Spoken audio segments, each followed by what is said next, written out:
కాంగ్రెస్ ప్రభుత్వం ఇండ్లు లేని నిరుపేదలందరికీ ఇందిరమ్మ ఇల్లు అందించాలని బీఆర్ఎస్ పార్టీ సీనియర్ నాయకులు మధుసూదన్ రెడ్డి కోరారు. సిద్దిపేట జిల్లా చిన్నకోడూరు మండలం సికింద్లాపూర్ గ్రామంలో నిర్వహించిన మీడియా సమావేశంలో ఆయన మాట్లాడారు. గ్రామాల్లో ఎంతో మంది నిరుపేదలు ఇండ్లు లేక ఎండకు ఎండుతూ వానకు తడుస్తూ జీవనం సాగిస్తున్నారని ఆవేదన వ్యక్తం చేశారు.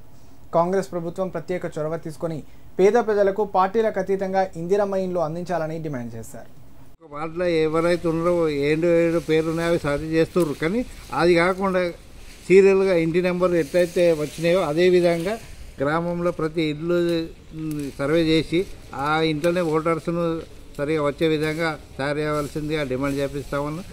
అదేవిధంగా ఇప్పుడు చనిపోయిన వాళ్ళ పేర్లను తీసేయాలంటే సెక్రటరీని అడిగితేనేమో మాకు తెలియదు, ఎంఆర్ఓని అడిగితే మాకు తెలియదు, ఎంపీడీఓని అడిగితే మాకు తెలియదు.